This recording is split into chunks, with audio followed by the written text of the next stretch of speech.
Sí. 3, 2. ¿Cómo están? Estimado, querido, altamente reemplazable, pero siempre sensual capital humano. Qué gusto tenerlos por aquí. Vamos a hacer otro episodio de ¿Por qué crees lo que crees? Y hoy tengo una invitada muy especial. Ya habíamos querido platicar antes, Sí. pero como que no se había armado. En otros momentos, en otra vida, inclusive pues ahí te mensajé, dije, güey, estaría chido que grabáramos en algún momento.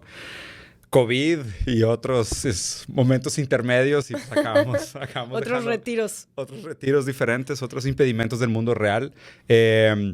Nada más quiero dar el aviso para la gente que llegó aquí por el título del video, para que tengan una expectativa de qué vamos a platicar. Esta es una lista de preguntas que yo ya tenía preconcebida, que quería platicar con Joss.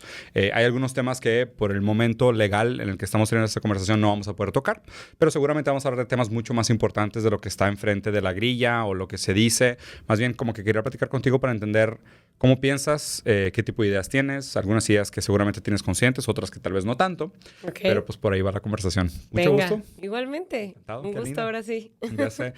¿Cómo nos conocimos? O sea, ¿cómo entramos en contacto? Por Instagram. Sí, ¿no? Sí. Creo que comentaste alguna foto, algún video mío y la neta, digo, yo no te conocía sinceramente y vi y después me metí a ver cosas tuyas así y después empezamos a platicar por DM y ahí me quedé. Sí. Creo que fue Así eso, ¿no? fue, sí. Estás en lo correcto. Muy bien. Pues Dios, un par de preguntas. Empiezan difíciles y luego se van a poner un poco más intuitivas, pero las primeras sí Va. están pesadas. Venga. Estas preguntas son más que nada para darme una idea de... Digo, se supone que hay 4 tipos de conocimiento, ¿no? O sea, están las cosas que sabemos, las cosas que no sabemos, las cosas que no sabemos que sabemos y las cosas que sabemos que no sabemos. Sé que suena como trabalenguas, Ok. Sí, sí, sí. pero son como 4 partes de nuestro pensamiento que están relacionadas a la conciencia y a la inconsciencia, por decirlo así. Ujú. Entonces, para empezar, digo, seguramente es algo que te has preguntado antes o has leído sobre el tema. ¿Qué es la conciencia para ti? ¿Qué defines como conciencia? ¿Qué rol Ok. juega la conciencia para ti? Pues para mí la conciencia es lo que sabes que sabes. ¿No? Muy buena respuesta. Y en un sentido puramente, o sea, ¿lo dices en un sentido puramente literario o lo dices también en un sentido coloquial? O sea, ¿usas la palabra conciencia de esa manera? Sí. ¿Sí? O sea, ¿tú crees que una persona consciente es aquella que sabe lo que sabe? Exacto. Ok. Entonces, actuar con conciencia es actuar con tus conocimientos. Ujú. Ok. ¿Hay algo fuera de la conciencia? La inconsciencia. Ajá. ¿Y qué es? Yo sí. Y- ¿Estoy en lo correcto? ¿Y qué sería lo inconsciente para ti? Lo que no sabemos. O, ¿cómo lo habías dicho? Lo que no sabemos que sabemos, tal vez ¿Es también. inconsciente? Ajá. Sí, de hecho sí. Justamente lo que no sabemos que sabemos es lo inconsciente. ¿Y qué relación tiene la conciencia con la inconsciencia? Pues... eso está difícil, fíjate. ¿Se relacionan? Están muy cerquita. ¿Se llevan? Sí, ¿O no se llevan. Yo creo que sí se llevan, pero... no sé, bueno, yo me las imagino, o sea, si lo tuviera que poner en un gráfico, que están como en el mismo lugar, Ujú. pero como que no se pasan la información, ¿no? Más que a veces a lo mejor en los sueños Ya. o en ciertas cosas que de repente te cae el 20. Y al momento de tomar decisiones, ¿se te hace que opera más aquello que sabemos o aquello que no sabemos? Yo creo que las dos. Diría más que la conciencia, pero también depende mucho el estado en el que te encuentres, ¿no? Porque a veces cuando estamos como en un estado más emocional, pues a veces lo que sabemos no importa. Claro. Entra el inconsciente a decidir. Actuamos inclusive en contra de nuestras Deseos. ideas, ideales, virtudes y deseos y demás. Entonces, eso te voy a preguntar la que sigue. ¿Somos libres de tomar esas decisiones? O sea, ¿cómo funciona tu concepto de libertad? Yo creo que, o sea, sí somos libres, pero a la vez no. Yo creo que vivimos en muchas cárceles mentales y que se crean a través de nuestras creencias. O sea, desde que somos chiquitos, desde nuestra familia, nuestro ambiente, la sociedad, ya nos empezamos a poner cárceles y ya cuando estamos más grandecitos cuesta trabajo salir de eso. Claro. Entonces, ¿tú crees que o sea, la crianza de alguna manera condiciona o modifica lo que una persona puede o no puede hacer? Sí, ¿Sí? O sea, somos medio resultado de nuestro pasado, por decirlo así. pues yo creo que sí. Bueno, por lo menos lo que he experimentado es que sí, porque, por ejemplo, las terapias siempre van hacia atrás, ¿no? Te preguntan por tus papás, por tu infancia, y de ahí salen cosas que no te esperabas. Claro. Y son cosas que inclusive pueden afectar tus patrones de comportamiento sin que lo supieras. Así es. Ya. Entonces, viendo ahí ahora creo que se conecta, ¿no? Porque hablamos un poquito sobre tu definición de conciencia, de cómo relacionas esto, lo que conoces o desconoces y cómo se relacionan. La idea de libertad es, dentro de eso, pues qué tanto puedes tú decidir qué hacer y qué no hacer. ¿Y en qué momento te parece que surge la individualidad? O sea, ¿en qué momento se forma tu carácter? Yo creo que en el transcurso de la adolescencia. Yo creo que en esa etapa es cuando lo vas formando y también a veces pues vas copiando, ¿no? De los que conoces, de tus amigos. Ya. Y ahora hablando de manera individual, ¿qué experiencias tienes tú en tu pasado que dirías que son constituyentes para tu carácter, tu forma de ser? No, pues yo creo que todas, ¿no? Cada una de las experiencias te hacen ser quien eres. ¿Y alguno en específico que recuerdas? Que digas de que después de que me pasó, empecé a hacer esto o dejé de hacer esto. Pues yo creo que en la adolescencia fue cuando me empecé a volver muy rebelde. ¿Te acuerdas por qué? Me marcó mucho, sí, porque yo vivía como en un ambiente donde me querían controlar todo el tiempo. Uh-huh. Y cuando te quieren controlar en la adolescencia, te vas al otro extremo, te descontrolas, ¿no? Entonces el hecho de que a mí me quisieran decir qué hacer, qué no hacer, cómo ser, qué pensar, o sea, lo que es correcto y lo incorrecto, como que nunca me cuadró.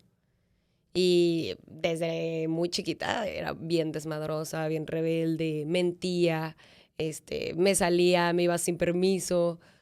Y yo creo que ahí empecé a formar esta personalidad o este carácter como más fuerte, más duro, más rebelde. Ya. Hija única, hermanos, hermanas. Tengo un hermano, o sea, de mi papá y mi mamá, y medios hermanos como 7. ¿Por parte de tu papá o tu mamá? 6 por parte de mi papá y 1 por parte de mi mamá. Y, o sea, dentro de tu núcleo familiar inicial, solo con tú y tu hermano, ¿eres la chica o la grande? La chica. ¿La chica? Ya. ¿Cuántos años de diferencia? 2 y medio, no tanto. ¿Y cómo funciona esa dinámica de, o sea, supongo que te refieres al ambiente familiar, que eras muy controlada? Ajá, sí. Sí, o sea, es que mi familia viene de una educación muy cerrada, ¿no? O sea, viene de familia libanesa, solo te puedes casar con un paisano, Órale. Tienes que ser así y así, ¿no? Niña bien, que no haya tenido otros novios, casi virgen hasta el matrimonio. O sea, muchas ideas que yo desde la adolescencia decía, ¿qué tontería es esa? O sea, lo veía y no me gustaba. Entre más me lo querían imponer, yo más lo rechazaba. ¿Y te daba esa intuición de que algo no cuadraba contigo o algo te parecía que no estaba bien desde antes? O sea, cuando lo escuchabas, ¿tenías esta intuición? Sí, me parecía ridículo. O sea, desde ahí que mi mamá me decía, no, es que tienes que llegar virgen al matrimonio. Decía, ¿por? O sea, no, es que si no, no te van a tomar en serio y no te van a querer. Ya no me acuerdo bien exactamente qué me decía. Pero yo le decía, no, es que es una tontería. O sea, ¿cómo? ¿Cómo va a ser así? Y yo, pues, no me quiero casar joven. O sea, porque en la época de nuestros papás, nuestros abuelos, pues sí, se casaban, no sé, 18, 20 años, 15. Sí. Ahorita ya no es así. Yo decía, no, pues no quiero. O sea, ¿qué iba a pasar hasta los 30 virgen? No, pues, ¿cómo? No quería. Y te diste cuenta que por ahí no era. Por ahí no era. Y justo pensando esto, ¿no? O sea, tenías esta intuición de que no estaba bien o qué es lo que querías o qué es lo que no querías. ¿Cuál es tu definición de bien y mal? Híjole, creo que es una pregunta difícil porque también creo que viene mucho de la educación, ¿no? Desde la casa, luego la escuela, pero luego vienen los amigos y ahí es donde te confundes, ¿no? Digo, retomando este ejemplo, no vayan a creer que soy una promiscua, pero bueno, este ejemplo de ser virgen o no, sí. Pues yo veía que algunas amigas ya no lo eran, por ejemplo. Y entonces a mí no me cuadraba lo que me decía mi mamá con lo que yo vivía en mi ambiente de amigos o amigas. Claro. Entonces, pues sí, a lo mejor para mi mamá muchas cosas estaban mal y yo no las veía mal. ¿Por Claro. qué? Porque lo vivía en el momento. Y decía, pues es que si lo hacen, no sé, 3, 4 que conozco, ¿por qué yo no? ¿Y por qué no se unió al infierno? O sea, si fuera cierto lo que dijo mi mamá. Exacto. ¿Por qué no están ardiendo en llamas, no? Ajá. Sí, qué interesante, porque aparte supongo que... O sea, es raro escucharlo, porque al mismo tiempo que dices que tienes una cierta intuición sobre el bien y el mal, aprendiste sobre bien y mal, ¿no? Y parecía que son conceptos que no necesariamente se contradicen, pero como que se anteponen direccionalmente, porque si existiera tal cosa como una intuición de bien y mal, quiere decir que existe un bien y mal a priori a la experiencia. Pero si después aprendes lo que es bien y mal, pues quiere decir que el bien y mal está condicionado por el contexto en donde lo vives, ¿no? Entonces ahí como que, o sea, ¿cómo haces esto? O sea, ¿cuáles son de las cosas que has cambiado de opinión sobre el bien y el mal durante el tiempo? ¿O hay cosas que has pensado de que esto está bien, está mal, nunca lo voy a hacer, y esto está bien, está mal y siempre lo voy a hacer? Sí, sí he cambiado de opinión. A ver, pienso en un ejemplo. O sea, es que no se me ocurre ahorita algo, pero sí, definitivamente he cambiado de opinión. ¿Y cómo fue esta conciliación con tu familia en simplemente tratar de encontrar tu espacio y hacer tus cosas a diferencia de lo que se esperaba de ti versus lo que tú querías hacer? Pues siempre fue una constante lucha, porque, digo, yo me salí de mi casa como a los 25 años, ya no estaba tan chiquita. Y aún así fue un show, ¿no? De cómo te vas a ir a vivir sola si no estás casada. Sí, claro. Y así, pues ya me voy, ¿no? O sea, no te estoy preguntando, te estoy avisando. Sí. Y poco a poco, pues lo fueron asimilando. Sobre todo mi mamá. Sí. Lo iba asimilando y ya lo iba aceptando y no le quedó de otra. ¿Por qué dices sobre todo tu mamá? O sea, ¿con tu papá hubiera sido más fácil o fue más fácil? Sí, él era más relajado.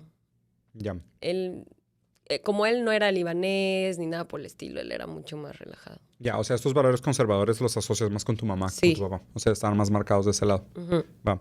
Oye, y digo, definitivamente es un sí, pero más bien me gustaría entender como el cómo, ¿no? Porque, pues sí, probablemente, o sea, todos estos temas vinculados a la libertad, la mujer los sufre muy diferente al hombre, ¿no? O sea, Sí. vivimos en una comunidad profundamente machista, con valores profundamente retrógradas, donde al niño es, ándale, mi hijo, lánzate, haz todo, tú todo puedes, el mundo está diseñado para ti, y para las mujeres es todo lo contrario, ¿no? Es, no lo hagas, cuídate, protégete, eres un regalito divino para algún güey que te va a comprar un día. O sea, ¿cómo fue esa experiencia para ti? Para mí era muy frustrante porque pues, yo no quería ser así, ¿no? Y me acuerdo que otras personas en mi familia, o sea, tías y así, me llegaban a decir esta frase, ¿cómo era? De que si el hambre entra por la puerta, el amor sale por la ventana, ¿no? O sea, así como de, no es que tú tienes que conseguir un güey que te mantenga y que te dé todo. Y yo decía, ¿por? O sea, y para mí eso me sirvió porque para mí la lógica fue, no, pues si yo me mantengo, no voy a necesitar que nadie me mantenga. Y entonces, pues yo desde ahí fui muy, muy chambeadora. O sea, yo desde chavita ya hacía mis castings, mis comerciales y me pagaban ahí mi lanita y empecé yo a generar mi dinero solita. Y entonces nunca necesité buscar a ese güey que me diera o que me mantuviera o algo por el estilo. Que yo me acuerdo también mucho que mis amigas se fijaban mucho en eso, ¿no? Ah, este güey tiene varo, este güey va a invitar la peda, ¿no? O sea, este güey paga la botella en el antro. Y decía, güey, pues yo me la puedo pagar, ¿no? O sea, ¿para qué necesitas al güey? No sé, como que siempre hubo ese rechazo en mí de, no, o sea, no voy con esas ideas. Claro. ¿Y cuáles eran tus criterios entonces para escoger pareja? No, pues tampoco eran tan buenos, ¿verdad? Pero digo, ya con esto, saben que he tenido novios pobres. Porque nunca me he fijado en eso, ¿no? O sea, realmente nunca ha sido algo relevante para mí. ¿Cuáles eran mis criterios? No tenía criterios. Siempre me han gustado más grandes, eso sí, más grandes que yo. Pero ni siquiera te podría decir, guapos, porque también anduve con personas no tan guapas. Lo que sí es que siempre han sido buen pedo. O sea, son personas que caen bien. Ya. Sí. Como que había esa química, esa relación. Entonces, pues digo, esta pregunta estaba más adelante, pero aprovechando el tema la voy a adelantar un poquito. ¿Qué es el amor para ti? El amor es una buena pregunta. El amor, yo lo siento o lo visualizo más bien como luz, ¿no? Como ese intercambio que hay entre las personas de luz, de bondad, de que les importas, de que te cuidan. No sé cómo describirlo, pero me debrayé mucho con el amor. Está interesante la metáfora de luz. De hecho, o sea, es raro que lo digas, ¿no? O sea, en psicología se habla de esta dualidad entre día y noche existe en muchas culturas. Y es bien Claro. interesante cuando pasa en muchas culturas, porque pues, por más que el contexto haya sido distinto, han llegado a conclusiones similares, ¿no? Por ejemplo, en Egipto, el dios Set y el dios Anubis pelean todos los días y Anubis gana, sale el sol, y luego pierde en la noche, gana Set y sale la luna. Ok. Y es un ciclo eterno de pelea por luz y noche, ¿no? La religión, por ejemplo, la católica y muchas otras religiones similares tienen que ver con el equinoccio de invierno. Justo cuando el 24 de diciembre parece que Dios muere, luego se queda 3 días atorado y luego revive. Pero es el movimiento de una estrella. Nada más que nosotros le dimos una interpretación teológica y nos construimos una gran industria por detrás para vender crucifijos. Pero pues a fin de cuentas son ideas relacionadas a los astros. Y también a la agricultura, pues obviamente la luz del sol crece y en la noche salen los animales peligrosos. Entonces está interesante que uses la metáfora de decir que el amor para ti es algo como la luz, o sea, es algo que ilumina.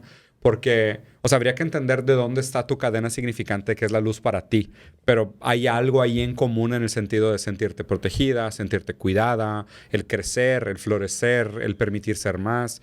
También no sé si la luz para ti también tenga que ver con visibilidad y transparencia. O sea, pero está interesante que uses la metáfora de luz, porque por más que pudiera sonar un tema como New Age, de, tipo una luz que emana el otro, Sí, sí, o sea, sí. siento que hay más. O sea, siento que, o sea, la metáfora de luz te da para muchas interpretaciones de cosas que tal vez para ti signifiquen. No sé si le tengas ese sentido. O sea, el amor tiene que ver con un cuidado, supongo. Claro. Sí, fíjate que está interesante porque, o sea, esto es de apenas, ¿no? Como que yo le di esa interpretación apenas. Reciente. Bueno, primero tengo que decir que esto no es culpa ni responsabilidad de Ainara, pero cuando estuve en la cárcel, pues yo vivía en una catarsis continua y entonces ahí es donde yo llegué como a esta visualización de luz y oscuridad. O sea, todo el tiempo estuve buscando como un sentido, ¿no? Ahora sí que me sentí como en El hombre en busca de sentido, así de... Víctor Frank. Ajá, o sea, ¿Lo leíste antes o después o durante? ya lo había leído, pero ahí lo volví a leer, porque me lo llevaron y pues lo volví a leer, ¿no? Pero sí es cierto que cuando te pasa algo así, el sentido es lo más importante, porque Claro. si no, ¿qué? Sí, tienes que tener un porqué, ¿no? Entonces ahí no entiendes ni el por qué ni el para qué. En el momento, pues hay tantas cosas que te agobian que, no, o sea, no hay sentido, no hay razón. Y yo leí muchas cosas traté de leer la Biblia, no la pude leer completa, la verdad. ¿Trataste en serio? Sí. ¿Crees en Dios? Esto me hizo creer en algo superior. No sé si llamarlo Dios, universo, Sí, uno de los energía. tantos, ¿no? Ajá. O sea, no sé, ¿no?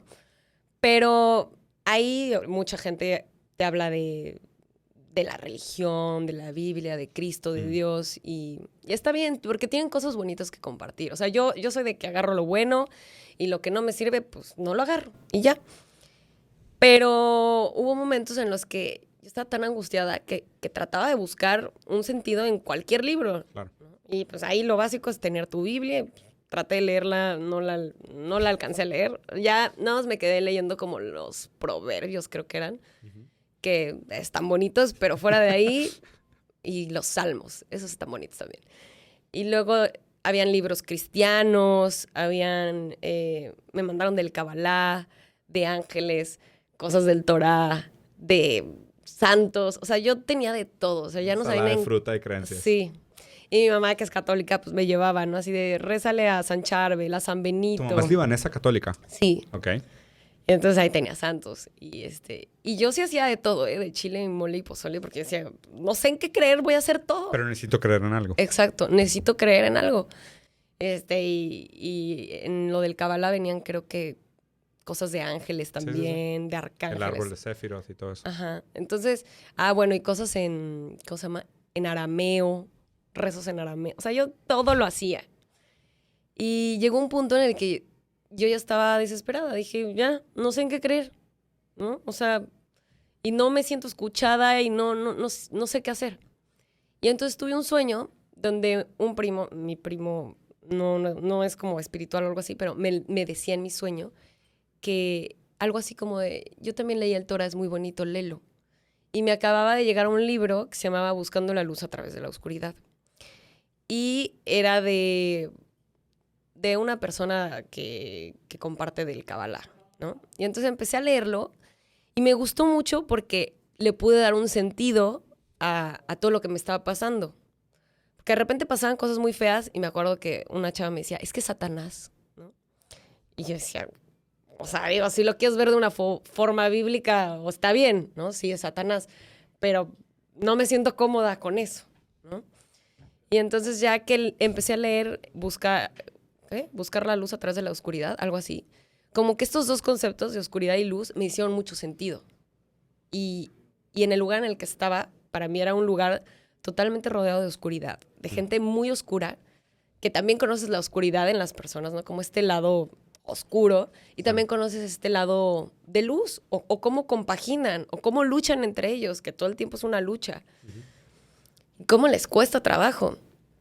Y entonces para mí era encontrar esa luz en toda la oscuridad que me estaba rodeando, ¿no? Tanto en las personas, como en el lugar, como en mi cabeza, en mis emociones.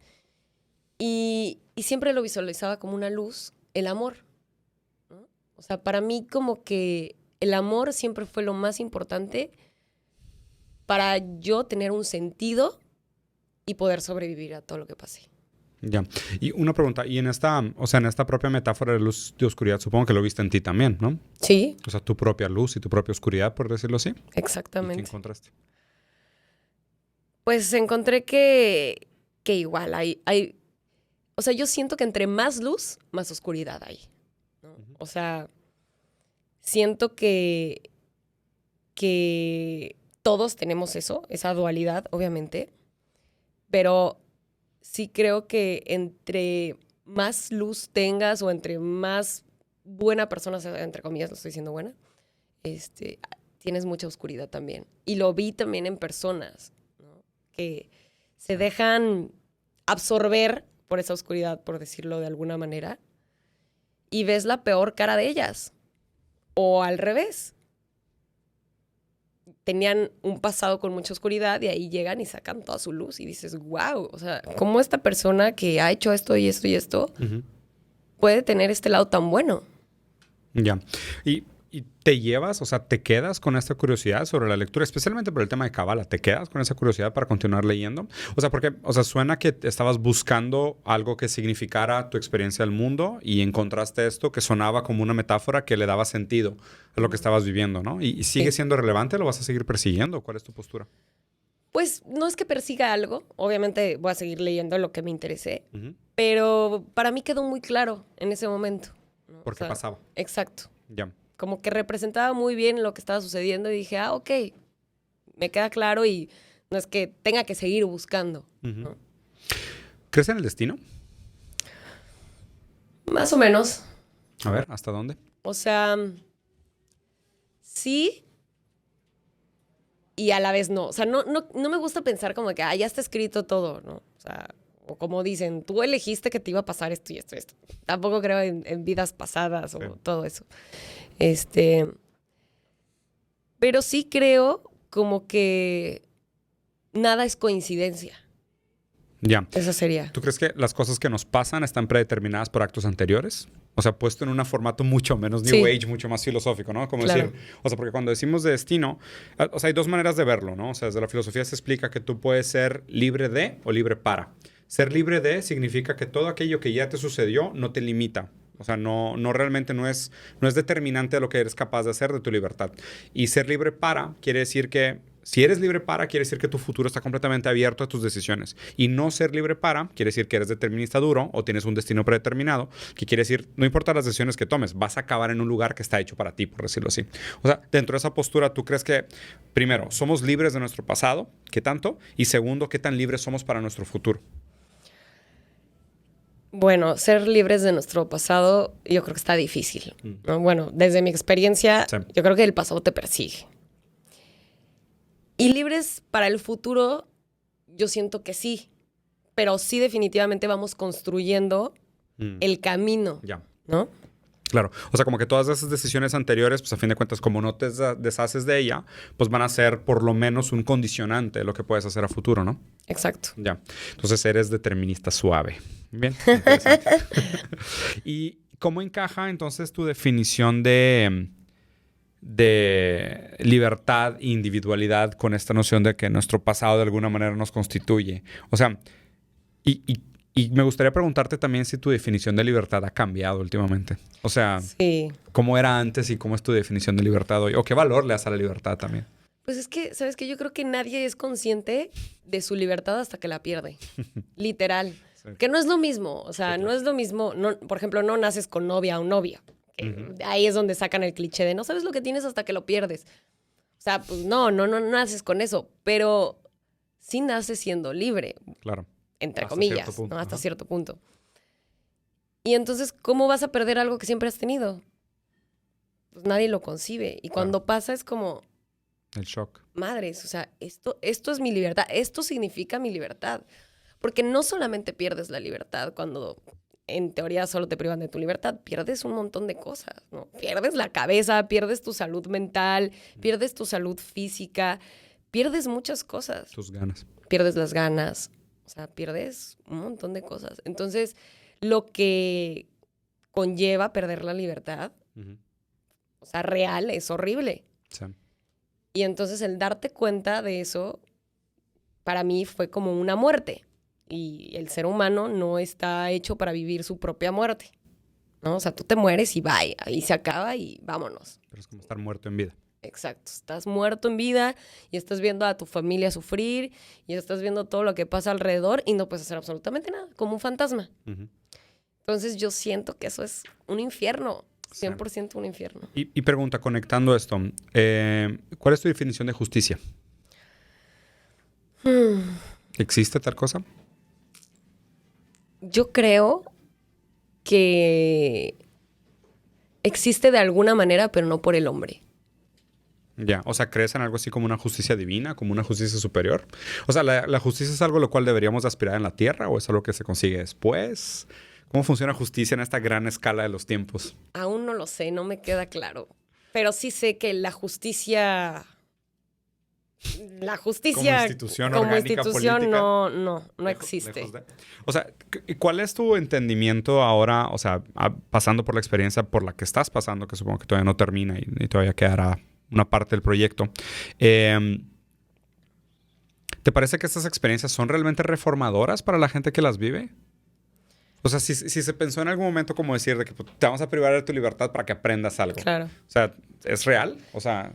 Yo creo que depende mucho la persona, Uh-huh. porque sí hay muchas personas que tienen un contexto de vida muy difícil. Claro. Y esta experiencia es muy dura. Y hay personas que son reincidentes, ¿no? Que caen y Es caen muy otra común. vez en la cárcel y no aprenden, Uh-huh. ¿no? O se ponen peor, salen con sed de venganza. Entonces sí depende mucho de la persona y de cómo lo quieras tomar y cómo lo quieras llevar. Claro. Y sí es una decisión. Y para mí sí fue algo que me dejó muchas cosas buenas y que me hizo conocerme más y encontré como una paz que a lo mejor no hubiera encontrado haciendo 1000 sesiones de yoga, ¿no? Pero forzado, ¿no? O sea, es como... Sí, no, pues muy a huevo. Sí, con pocas opciones más que crecer. Sí. Y de hecho, o sea, te iba a preguntar en el mismo sentido. O sea, esta noción de que, bueno, pues, o sea, si la justicia no se hace aquí, el objetivo del castigo, a fin de cuentas, es dar algún tipo de repercusión al penitente para que reflexione sobre sus actos. O sea, ¿cómo fue ese proceso para ti? O sea, realmente, o sea, fue un proceso de reflexión, de introspección, de repensar tu vida, de repensar tus prioridades, tus criterios, tus virtudes. O sea, ¿qué cosas pusiste frente al espejo cuando estuviste tanto tiempo sola? Pues todas. O sea, de verdad yo sí siento que desde mi infancia la empecé como a sanar, ¿no? Ajá. Sí. Literal, así de, así fue mi infancia y esto me pasó y mis problemas con mi hermano, mis problemas con mi hermana, mis problemas con mi mamá, mis problemas con mi papá. O sea, y lo empecé a sacar, a sacar. Y también te das cuenta de qué cosas importan y qué no. Sí. Así que, güey, yo vivía en esta burbuja pensando que esto era un grave problema, ¿no? O que, no sé, esto era imperdonable. Y ahora que estoy en esta situación y la puedo ver desde otra perspectiva, es una estupidez. Sí. Y entonces dejas ir muchas cosas que a lo mejor traías arrastrando y ahora ya, o sea, ya es un peso que te quitas, la neta. Sí. Dame un ejemplo. O sea, ¿qué tipo de cosas tú crees que la gente les da demasiada importancia y luego te das cuenta que es una estupidez? Pues, digo, igual me imagino Cada quien, que depende sí. de cada Sí, por persona, supuesto. pero voy a poner el ejemplo muy claro de mi hermano, que la gente sabe que siempre nos peleábamos, ¿no? Siempre estábamos peleados y del chongo y así. Y no sé, como que ahí también entre pláticas con otras personas, digo, no había muchas personas, pero con algunas personas, como que me cayó el 20 de que sí, güey, o sea, yo estoy tratando o estoy esperando que una persona cambie en lugar de aceptarla. Y digo, yo siento que es el problema de muchas personas y que a veces somos conscientes de eso, pero realmente no lo entendemos, ¿no? Sí, claro. Así de cómo acepto a alguien que no quiero aceptar.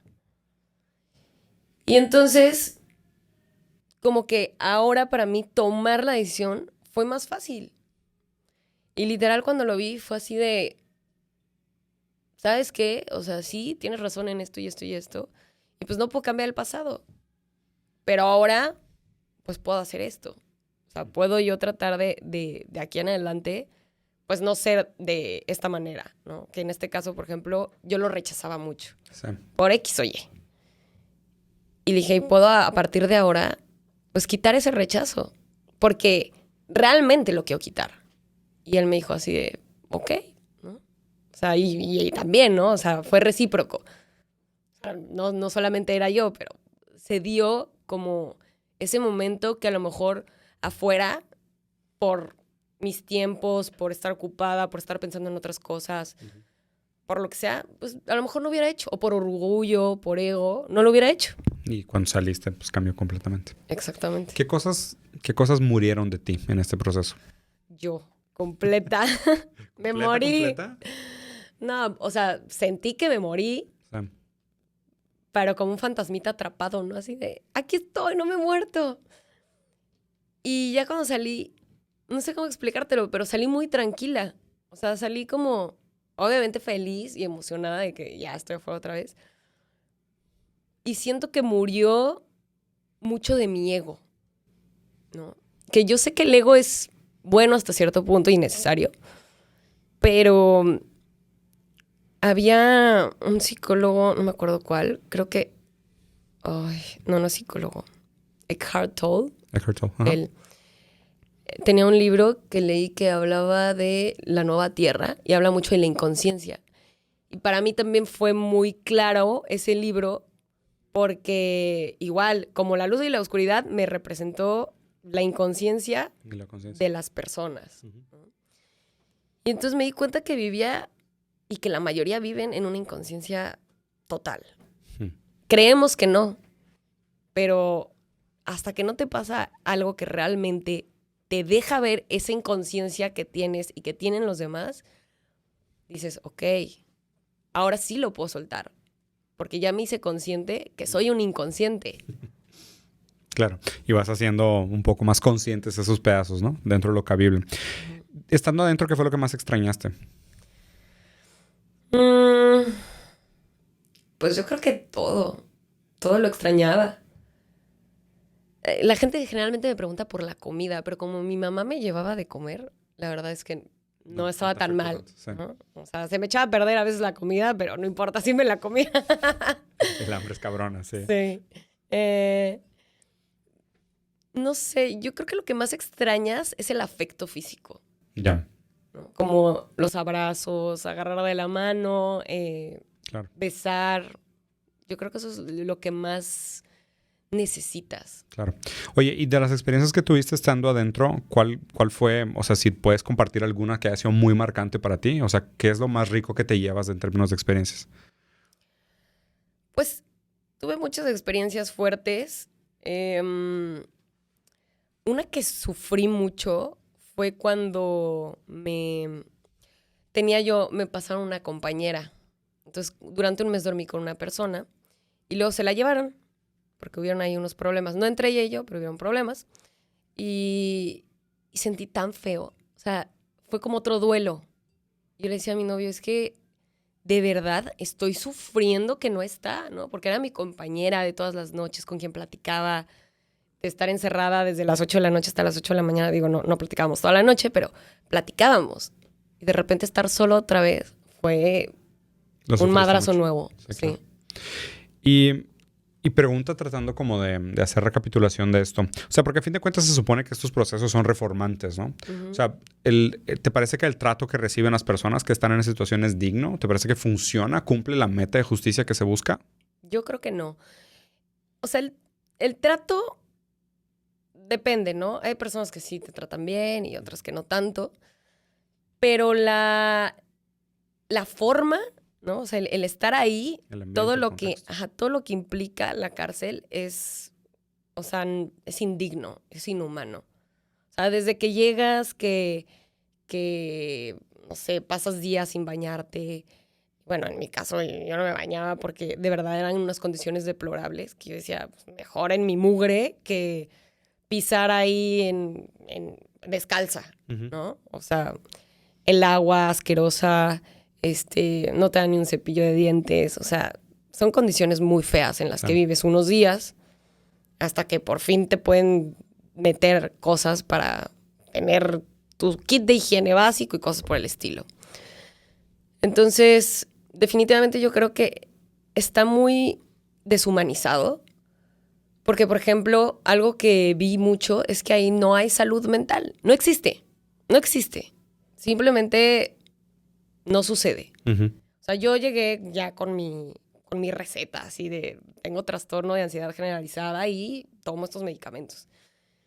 Y pasaban muchas cosas que para mí era inconcebible, ¿no? O sea, de que de repente se tardaban un chorro en darme mis pastillas, les daba igual, ¿no? De verdad les decía, por favor, me la tienen que dar a cierta hora porque si no me empiezo a poner ansiosa y más que te encierran y bla, bla, bla. Me decían, tú duérmete, ahí te la pasamos al ratito. O sea, cosas por el estilo que de verdad dices, wow, hay tanta falta de conocimiento y tanta área de oportunidad en ese lugar que es muy feo. Es muy feo y sé que hay muchas personas, yo creo que la mayoría de personas que están ahí tienen problemas psicológicos y no hay atención psicológica. O sea, no hay atención psicológica, la atención psiquiátrica es muy por encimita.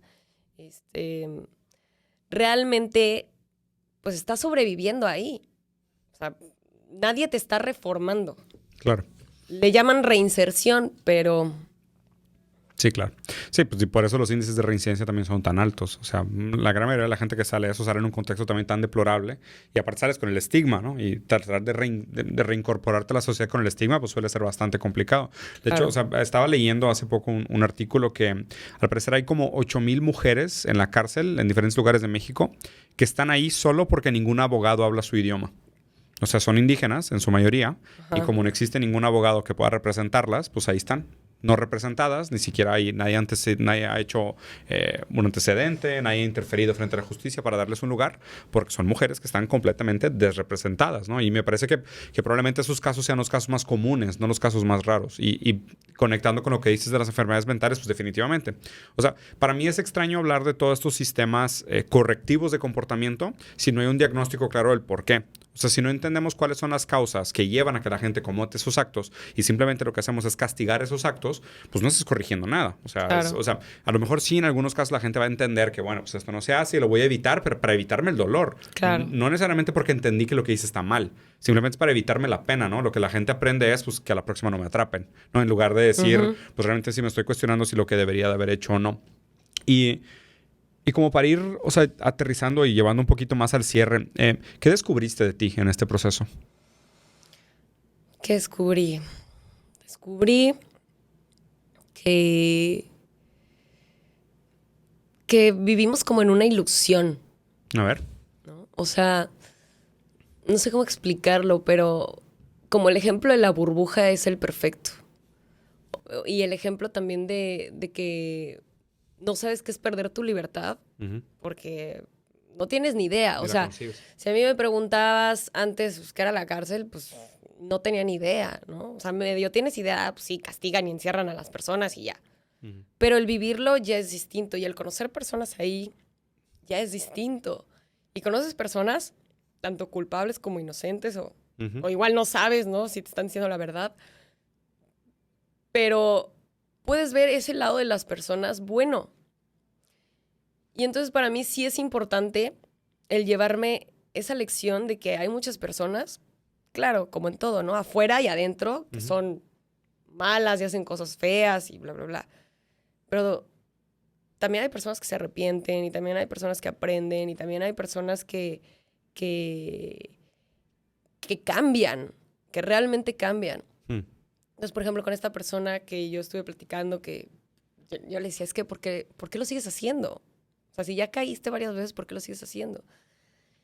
Y sí es un poco este tema de que ya saliste y a lo mejor los primeros días te portas bien, pero se te olvida, ¿no? Y como eres bueno para tal cosa, pues ahora lo perfeccionas y lo haces mejor. Y de verdad, yo veía talentos que si es que tú podrías hacer esto y esto y esto increíble, ¿no? O sea, podrías llevar ese talento que usas para hacer cosas feas, los podrías hacer para cosas increíbles. Pero no tienen la oportunidad y nadie les da la oportunidad. Y ese es un problema, exacto. Sí, o sea, y si salen con un antecedente, menos. Sí, claro. Es terrible. Fíjate que yo participé mucho tiempo, ayudé a un amigo mío a fundar un movimiento social en Brasil que se llamaba Gastromotiva, donde lo que hacíamos era agarrar gente que venía saliendo de la cárcel y les buscábamos un camino para que entraran a trabajar en la industria de gastronomía. Entonces agarrábamos los mejores chefs del país y ellos entrenaban a estos chavos para que fueran meseros. Entonces era, bueno, venías de la cárcel, pero te entrenó el mejor chef de Brasil, entonces, bueno, pues valías la pena como mesero, ¿no? Entonces buscábamos como estos caminos de reinserción. Pero pues claramente también había un proceso muy grande como de perfiles psicológicos para ver que la gente que venía saliendo, pues realmente, o sea, ¿eres rescatable o no? Y es terrible decir eso de un ser humano, ¿no? Como decir, o sea, ¿en qué momento bajas las manos y entregas la batalla como diciendo, no, pues ya no eres rescatable? O sea, ¿qué pasó en ese proceso supuestamente de reformación como para que perdieras la lucha y ya quedaras como un rezago social por completo, ¿no? Entonces, creo que no hay suficiente visibilidad sobre los tratos inhumanos que recibe la gente cuando pasa por estas experiencias y lo mucho que muchas veces, que obviamente que hay de todo tipo de casos, ¿no? Pero definitivamente hay unos casos que pues están ahí por diferentes contextos, pero que sí merecerían una segunda oportunidad, ¿no? Entonces, a esto quería llevar la siguiente pregunta contigo, que es que me platicaras un poquito sobre los conceptos de perdón y venganza. No, porque, o sea, seguramente estos momentos son de catarsis, ¿no? O sea, son muy pesados en un sentido de que tratas de hacer como una balanza moral, de diciendo, pues, que está bien y está mal, lo que me pasó, lo que no me pasó, lo que yo hice, lo que yo no hice. O sea, ¿y cómo pones toda esta experiencia en tu balanza moral y qué rol juega para ti venganza y, por otro lado, perdón? Es que justo yo creo que la línea entre la justicia y la venganza se pierde. A ver.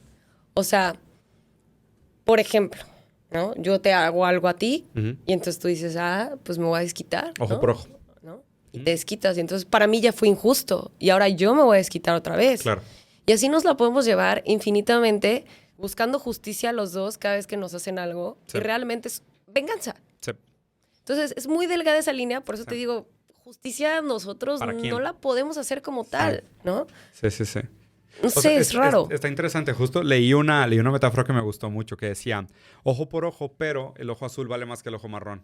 ¿Sabes? Entonces pues era como que, bueno, pues entonces nunca vamos a llegar, ¿no? Porque justo, o sea, si alguien le atribuye más valor a un acto que a otro, aunque parezca una retribución justa para el acto primero, pues realmente nunca se llega, ¿no? Entonces el ciclo de injusticia se acaba perpetuando y aquello que hubiera sido justicia acabó siendo venganza, ¿no? ¿Y cómo entra el perdón para terminar todo eso?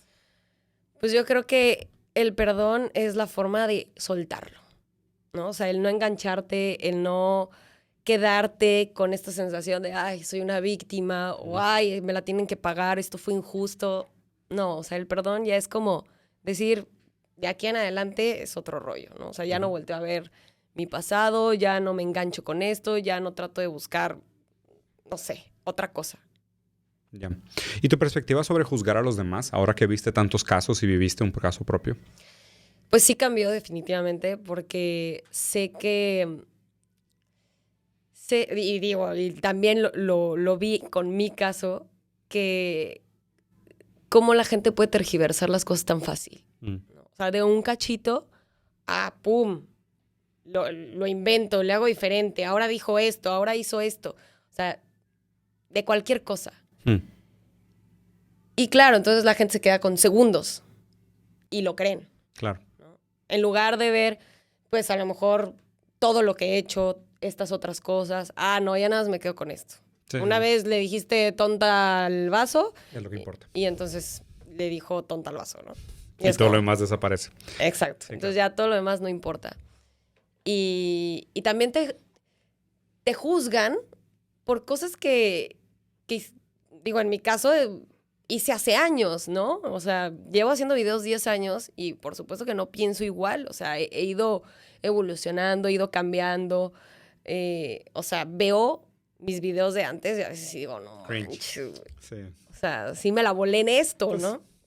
Pero también digo, bueno, pues es parte de mi aprendizaje, es parte de mi evolución. O sea, no puedo borrar mi ignorancia, mi inconsciencia de antes. Está bien, o sea, no nace sabiendo. Y por eso, ahí están, por eso los dejo, porque para mí es una forma de ver cómo yo era antes y ahora el poder decir, ok, ahora soy así. ¿Cómo eres? Entonces, yo siento que sí ha evolucionado mucho, pero ¿cuál era la pregunta? No, empezamos a hablar o sea, partimos del tema del perdón, o sea, Del perdón. de cómo ha pasado ese proceso. Pero aprovechando que haces este comentario, o sea, ¿y cómo fue para ti el proceso de, o sea, hay algo en redes sociales sobre la mirada que nos constituye, ¿sabes? O sea, sobre eres porque eres vista, ¿no? O sea, eres porque la gente te da un lugar, ¿no? O sea, Claro. supongo que pues también si tienes 10 años haciendo videos, estabas muy acostumbrada a recibir retroalimentación sobre tus actos. Sí. O sea, la gente te decía, ¿no? De que esto me gusta, esto no me gusta, tal cual. ¿Y cómo fue reencontrarte contigo mismo en silencio sin que nadie te dijera? O sea, sin esta constante revalidación de quién eres. O sea, ¿sentiste esa ausencia? No, estuvo padre. O sea, fueron de las cosas que estuvieron padres. ¿De verdad? De las pocas cosas que dije, esto me gusta, el no tener mi celular, Sí. el no estar viendo qué comentan, qué piensan, qué dicen, porque además yo sé que era un relajo. O sea, yo estaba muy en mi rollo, o sea, no podía saber. De repente sí medio me contaban, pero pues no es lo mismo que te cuenten a Claro. verlo. Sí, claro. Entonces, para mí eso estuvo padre. Ya. Porque dejé como esa adicción al celular y a estar viendo qué te ponen y a si te aprueban o no. Ujú. X. Dos últimas preguntas para no aprovecharme demasiado de tu tiempo. La primera sería, bueno, lo voy a dejar al último, el tema de tus próximos planes, porque me interesa saber qué vas a hacer después. Pero antes te quería preguntar sobre tu entendimiento de lo que es la responsabilidad de tener una opinión pública. Y a fin de cuentas, porque, a ver, no sé si compartas conmigo la postura. Yo creo que siempre una opinión pública conlleva un cierto nivel de responsabilidad. Sí. Pero la manera como se ejerce el peso sobre esa responsabilidad, creo que apenas estamos aprendiendo cómo funciona, ¿no? O sea, no sé si me explico. Ujú. Por eso, un medio puede hacer un reportaje y tiene sus repercusiones, y una figura pública puede expresar su opinión y tiene otras repercusiones, ¿no? Y como las cortes son de alguna manera también públicas, en el sentido de pues, cultura de cancelación y todas esas cosas, pues no necesariamente se le atribuyen los mismos pesos a una persona que dice algo versus una entidad que dice algo, ¿sabes? Claro. Entonces, no sé cómo sea tu lectura, y hablando de manera muy general, o sea, también porque Sí. tienes mucha experiencia con el tema de medios, o sea, ¿cómo es tu lectura de esto de, o sea, la responsabilidad y los derechos de las opiniones? Pues mira, digo, partiendo de los medios, hay muchísima desinformación, todo es amarillismo, o sea, como que buscan vender lo malo, Sí. ¿no? Sacar como lo peor y lo que más venda, y eso a mí no me encanta y por eso es que nunca me envolví en estarles contestando o darles entrevistas, porque no voy con eso, Sí. ¿no?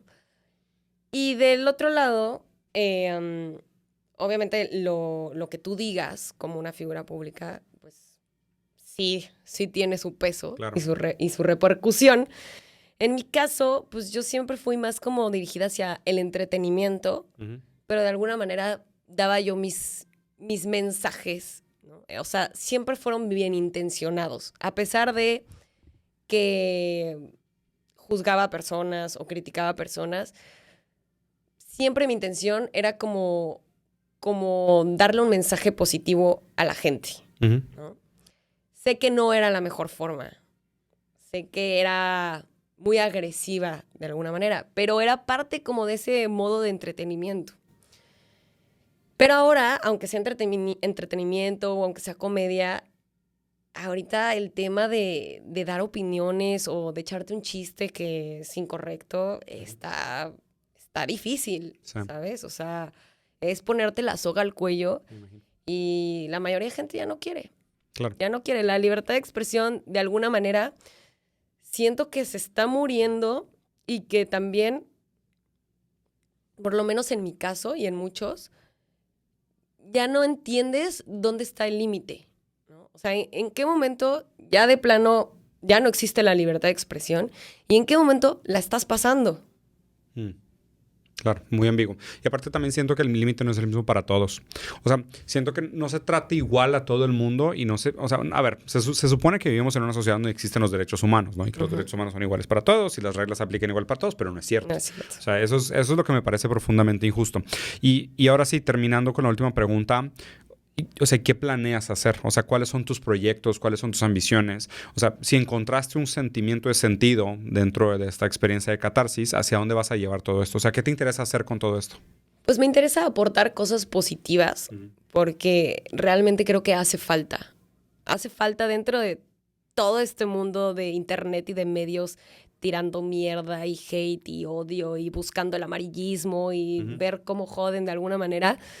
Siento que hace falta muchas más cosas positivas y ayudar, por ejemplo, a las personas que están privadas de su libertad, que llevan años ahí, que no saben si son inocentes o culpables, que no les dan esta libertad de expresarse, de decir que en teoría No pues tienen lo voz. son. O sea, en teoría tienen, o sea, esa voz para hacerlo, Claro. ¿no? O sea, te quitan tu libertad física, pero la libertad de expresión ahí sigue. Pero no les permiten estos medios. Entonces a mí me gustaría ser como un medio para que estas personas puedan contar su historia, porque de verdad hay historias bien interesantes. O sea, aprendes mucho a través de las personas que están ahí, porque digo, la mayoría aprendemos cuando sufrimos. Y de verdad hay historias increíbles. Hay historias que digo... O sea, me acuerdo que de repente me contaban algo y yo decía, wow, es que esto debería ser una película, ¿no? Debería ser un libro, debería de ser algo para compartir, pero la gente no lo sabe. O de repente habían libros que chistosamente llegaron a mí ya en las últimas semanas que estuve ahí. Siempre subía un señor con libros, pero la verdad los libros estaban bien feos. O sea, a veces estaban hasta maltratados, Sí, ¿no? O libros así súper viejitos. Y yo decía, no...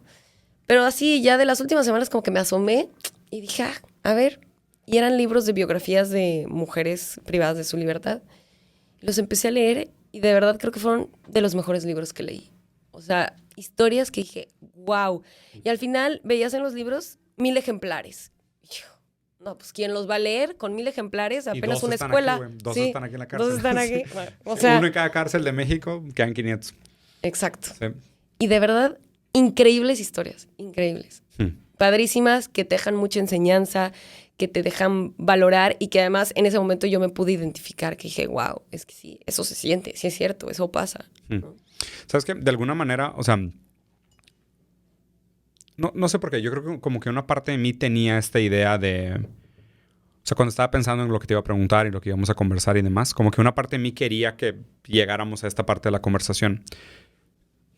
Porque tenía como esta esperanza, ¿no? De decir, a fin de cuentas me parece que parte de la responsabilidad de las figuras públicas es darle voz a los subalternos, ¿no? Sí. Y yo creo que lo que se hace con el micrófono debería ser mucho más que simplemente reflejar las ambiciones de quien tiene el micrófono, sino que la voz debería reflejar pues una ambición mayor, ¿no? O sea, una ambición compartida. Y creo que estas experiencias, por más que sean pues, duras y profundamente marcantes y hasta inclusive traumáticas en muchos casos, no sé si necesariamente el tuyo, crean un sentimiento muy real de empatía, ¿no? Porque, pues, o sea, tú estuviste ahí, pisaste estos pisos sucios, ¿no? Comiste comida echada a perder, te viste privada de tu libertad. Y aún así es una probadita de la miseria que sufren muchísimas personas. Algunas tal vez merecidamente y otras tal vez no tanto, ¿no? O sea, de todo. Pero, pues, invariablemente sí es una experiencia profundamente marcante. Y me parece que concuerdo contigo en el hecho de que no tiene ni cerca la visibilidad que debería tener, ¿no?